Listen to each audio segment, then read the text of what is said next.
until she popped up somewhere new. Olive was standing underneath a big tree. Next to it, lots of small aeroplanes were parked side by side.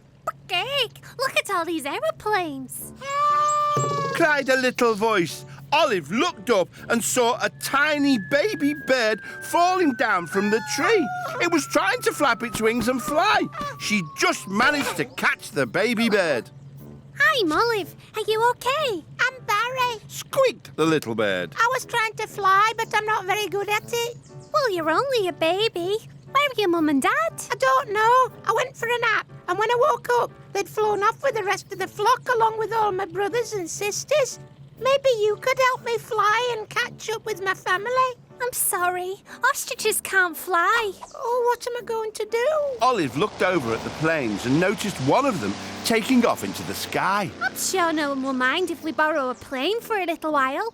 After all, it is an emergency. Olive and Barry walked over and jumped into the cockpit of one of the planes. Inside, she found a long scarf and some goggles and put them on. You know how to fly a plane, Olive? Asked Barry.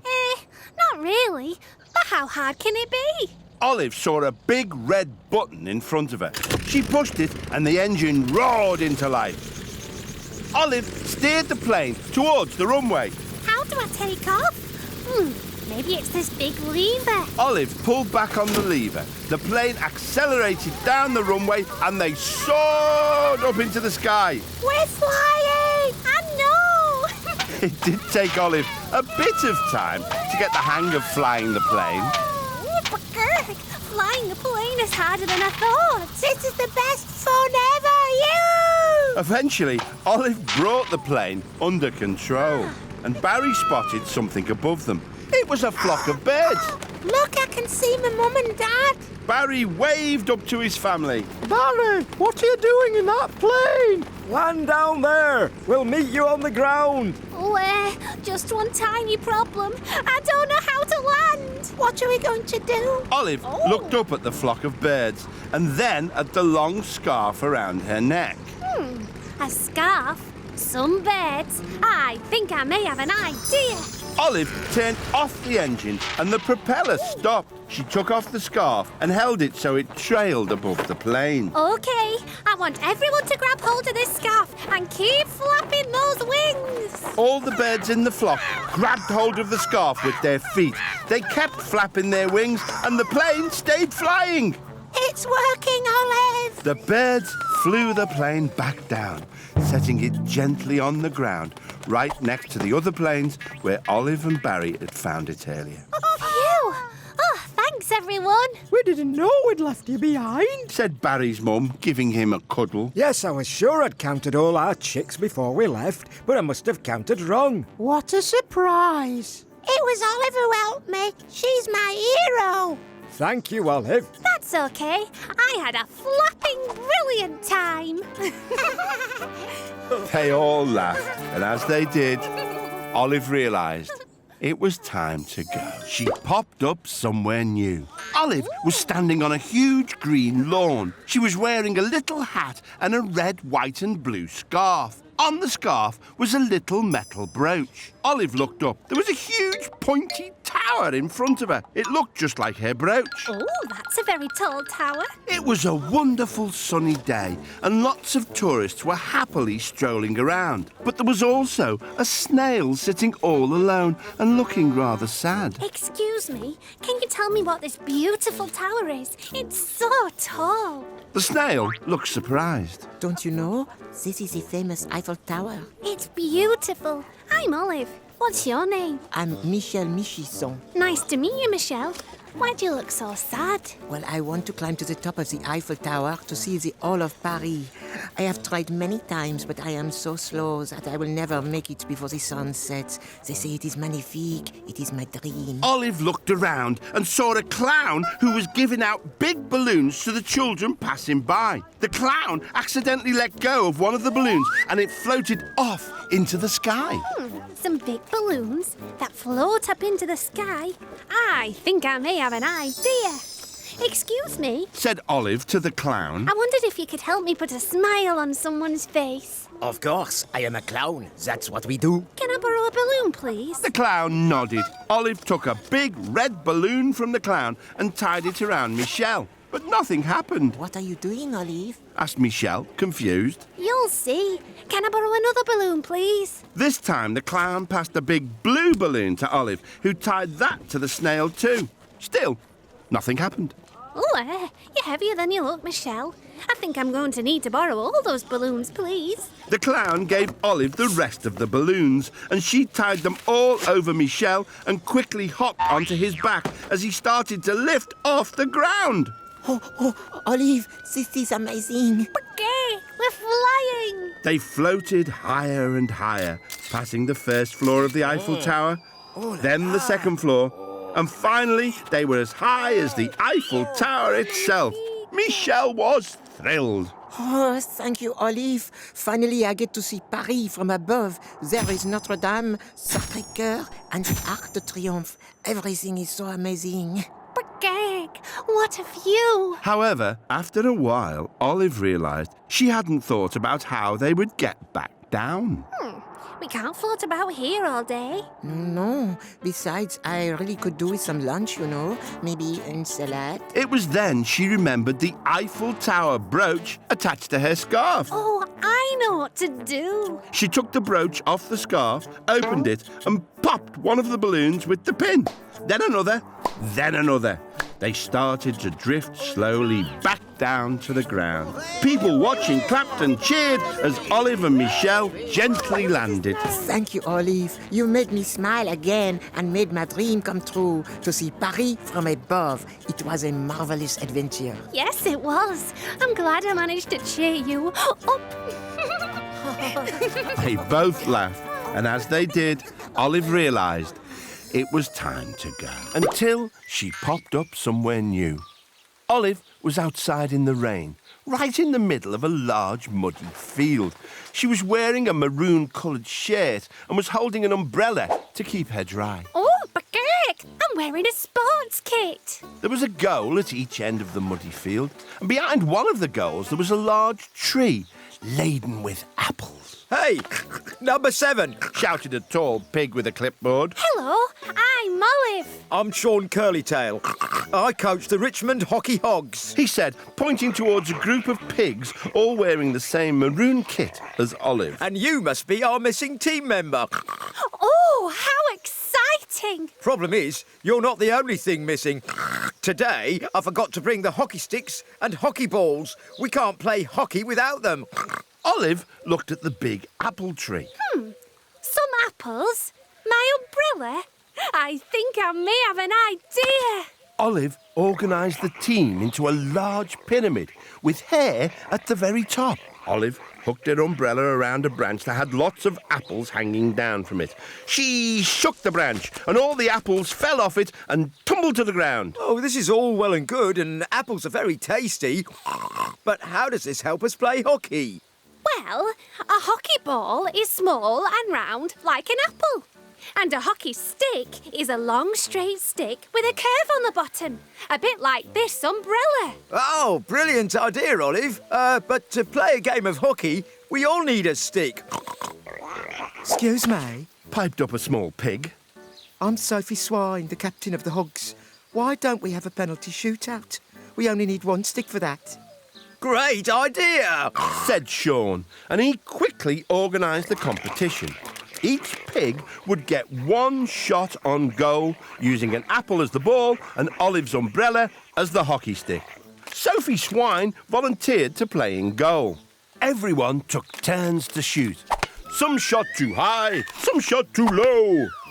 But every time, Sophie would get in the way of the apple ball and eat it, stopping it going into the goal. For one shot, she even did a backward somersault, landing on her feet and gobbling up the apple. Well, you're the last player, Olive. No one has managed to get a goal yet. So if you score a goal now, then you're the winner. Olive took a long run up and swung for the apple ball. But the pitch was so wet, she slipped. Her shot had lost all of its power. Olive watched as the ball rolled slowly towards the line. But instead of saving the apple ball by eating it, Sophie simply let it roll through her legs and into the goal. "Goal!" shouted Sean. Olive's the winner! The other pigs cheered and lifted Olive high into the air. Heck, I'm glad I won. Sophie, why didn't you save my shot? Sorry, I would have done, but my tummy's too full of apples. Said Sophie before letting out a huge burp. They all laughed, and as they did, Olive realised it was time. She could hear some tinkly music. It was coming from a little white van that was parked nearby, and Olive could see all sorts of things inside the van. Oh, burger, those look tasty. Exclaimed Olive. Olive was wearing a white overall and a special paper hat. She could hear strange grunts coming from inside the van. Hello? Are you all right? Asked Olive, and she reached in through the window to help. Up popped a very cold lady. Thanks. Shivered the lady. I'm Millie Vanilla. I'm Olive. Pleased to meet you.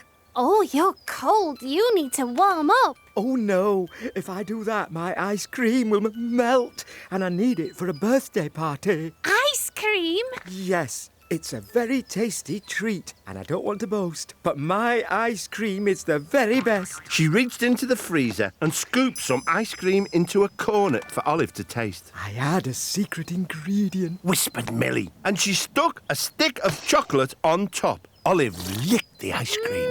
It's very tasty. Like I said, the very best. Now I mustn't be late for the party. Would you like to help me? Oh, yes, please. Olive jumped into the van and they drove off. They were nearly there when Olive heard a bang. The van stopped with such a bump that all the chocolate sticks fell out of the window. Olive and Millie got out to see what was wrong. One of the tyres was completely flat. All the air's leaked out. But Millie was more worried about the big brown puddle on the ground. What's worse, all my chocolate sticks have melted in the sun. What am I going to do? At least we still have the ice cream. But how can I get to the party with a hole in my tyre? Olive looked through the ice cream van window and saw the cornets and cherries. Cornets? Cherries? I think I may have an idea. She bit the end off a cornet and stuck it in the hole in the tyre. Then she scooped up the melted chocolate and poured it in through the hole. When the tyre was full, Olive plugged the hole with a cherry. Oh, good as new. Thanks, Olive. And so, with the tyre fixed, they drove to the party. The children cheered as Olive and Millie handed out ice cream cornets, but the birthday boy looked puzzled. Where's my chocolate stick? He asked. Millie began to sniffle. He only likes ice cream with a chocolate stick stuck in it. Well, never mind. Olive told the boy. This is the very best ice cream. Not without the chocolate stick, it isn't. He noticed the mended tyre. Hey, if I can't have a chocolate stick, can I have that cherry? Oh, not that one. Cried Olive. But before Olive could stop him, the boy pulled the cherry out of the tyre. Chocolate sprayed out of the hole, splashing everyone and everything. Oh, no. Said Olive. But then she heard the birthday boy laughing. Hey, this chocolate tastes amazing. In fact, this is the very best chocolate in the world. Surprised, Olive and Millie tasted their ice creams. Yum! Yum. I don't want to boast, but he's right. Boasted Millie. Which makes this the very best ice cream in the world. Everyone laughed, and as they did, Olive realised it up somewhere new. Olive was wearing a red and white check shirt, dungarees and Wellington boots. She was standing in a fruit orchard on top of a very tall hill. There were sheep grazing amongst the trees. Look at all the fruit on these trees. Yummy. She could see one of the trees shaking, so she headed over to investigate. There was a farmer jumping up and down as he tried to pick an apple from the tree. Hello there. Said Olive. Hello. Said the farmer. My name's Olive. What are you doing? Well, that's a good question, my lover. My lover? That's a strange thing to call me. Giggled Olive. Oh, it's what I calls everyone. I'm Farmer Applebottom, and I have to pick the fruit from all my trees to make up fruit boxes for the whole village by 12 o'clock. But however am I going to do it in time? Maybe I can help you, but you'll have to show me what to do. Farmer Applebottom showed Olive how to pick the fruit and put it all in wooden boxes. They soon got to work, picking the apples, pears, oranges and lemons from the trees. Oh, it's no good, Olive. There's just too much fruit. We're never going to pick it all in time. Just then, Olive looked down the hill and spotted some dancers with funny costumes and flowers in their hats, stamping their feet. What are those funny people doing, Farmer Applebottom? Oh, they're the village Morris dancers. Lots of fruit to pick. Funny stamping dancers. I think I may have an idea. Yoo-hoo! Olive called down to the Morris dancers. Could you come and give us a hand, please? The Morris dancers waved and nodded and started to climb the hill. Soon, they were standing in the orchard. If we all dance in a ring around the trees and stamp our feet really hard, we should be able to make the fruit fall to the ground as the trees shake. Oh, right you are, my lover. Said Farmer Applebottom. Okay. 1, 2, 3, go! I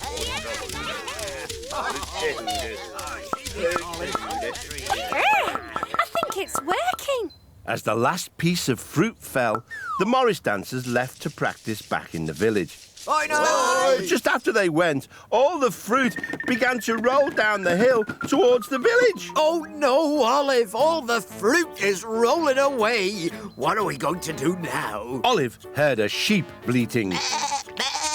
Jump on a sheep, Farmer Applebottom. We're gonna chase the fruit down the hill, and you'll need to grab a branch too. A branch, my lover? Use the branch to knock the fruit into people's houses. They both climbed onto sheep and chased after the fruit, knocking the fruit into each house right through the front doors.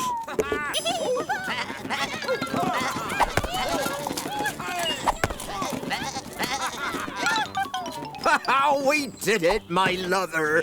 We got all the fruit to the village and it's still not even 12 o'clock. Oh, we are a right pair, aren't we? Said Olive. They both laughed, and as they did, Olive realised until she popped up somewhere new. Olive was standing in the middle of a huge cornfield and had a piece of straw in her beak. Okay. Said Olive, spitting it out. Hey, I must be in the country. Who are? Said a voice. Olive turned around to see a man made completely out of straw. Hello there, I'm Scully the Scarecrow. Hello, I'm Olive. What are you doing all alone in the middle of this cornfield? I'm here to scare off all the birds so they don't eat the corn. Said Scully sadly. Why are you so sad about it? Looks to me like you're doing an excellent job. Problem is, I love to spot birds and write them down in my notebook here. But because I'm a scarecrow, I scare them all away, so I never spot any. But I'm a bird. I'm an ostrich, and I don't think you're scary, Scully. Oh, so you are. Well, I've not spotted an ostrich before. I'd love to spot some other birds too. If I could spot 10 more today, I'd be such a happy scarecrow. The birds are scared off when they see you, Scully. So we need to hide you from the birds in some way. Olive looked around her. There were lots of pieces of corn lying on the ground. Lots of corn, a scarecrow to hide. I think I may have an idea. Olive gathered up all the corn and started sticking it all over Scully and also all over her own feathers until they were both completely covered in corn. How's this going to help me spot birds? Scully asked. Watch and see. Olive and Scully walked across the cornfield until they reached a large oak tree. A little blue bird flew down and landed on one of the branches. Oh, our blue tit! Exclaimed Scully, writing it down in his notebook. One bird spotted. Said Olive. You see, it's working. The blue tit wasn't scared of you. This is great. Olive and Scully walked past a hedge at the side of the field. 2 birds flew down and landed on the hedge. That's a robin, and that's a blackbird. Said Scully, writing them down too. 2 and 3 birds spotted. As they walked down the path, they reached a farmer's tractor sitting in the field. 3 birds flew down and landed on the tractor. Chaffinch, sparrow, pigeon. Cried Scully as he wrote. 4, 5, 6 birds spotted. Then they walked down past the barn, and as they did, 4 more birds landed on the barn's roof right above them. Crow, jackdaw, dove, magpie. Said Scully, scribbling in his notebook. 7, 8, 9, 10 birds spotted. Cried Olive. Oh, thanks, Olive. With this corn disguise, I've managed to spot 10 birds today. Olive and Scully walked back into the middle of the cornfield, but something very odd was happening. All the birds Scully had spotted were flying around above them.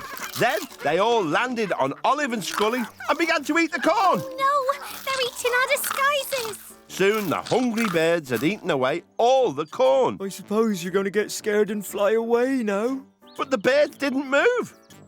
We're not scared of you anymore. You've given us all this nice corn to eat, so we know you're friendly. Chirped the little robin. Oh, now I can spot birds all day, every day. Maybe you should call yourself Scully, but not Scarecrow. Chuckled Olive. They both laughed, and as they did, Olive realised it was time to go somewhere new. Olive was standing by a stage in a television studio with a cheering audience. She was wearing a pink skirt and top. On stage, 2 flamingos were dancing and singing. Yeah, yeah, yeah, we'll give you a wink. We're the super scarecrows and we like to wear pink. Yeah, yeah, yeah. Olive could see 3 judges.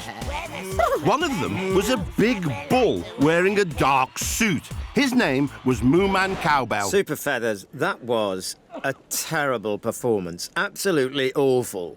The crowd began to boo. Super Feathers did not look happy. You sounded okay, but the other one, my pet cat has a better singing voice. Oh, he's not a very nice bull. If you've got any chance of winning the wow factor, you Super Feathers need to shape up before your final performance. Maybe I can help. Thought Olive, and followed the girls as they went backstage. Yoo-hoo! Can I come in? My name's Olive. Yeah, all right there. My name's Stacey and this is Tracy. How's it going, Olive? Oh, Tracy, what's wrong with your voice? Got this cold, haven't I? I can hardly speak, let alone sing. That's why we gave such a terrible performance. Yeah, it's the finals soon. We're never going to win with Tracy sounding so rough. Olive looked down and saw that she was wearing the same pink costume as Tracy and Stacey. My pink costume? Your pink costumes? I think I may have an idea. I could join Super Feathers and sing instead of you, Tracy. I'd fit right in. I'm a very good singer. Great idea, but you'll need to learn our dance routine and song super fast. Stacey and Tracy got to work teaching Olive the song and the dance routine. It was hard work, and Olive had to learn it really quickly. Very soon there was a knock on the dressing room door. Super Feathers, you're on stage in 2 minutes, darlings. Okay, you ready, Olive? As ready as I'll ever be. Olive and Super Feathers began their performance.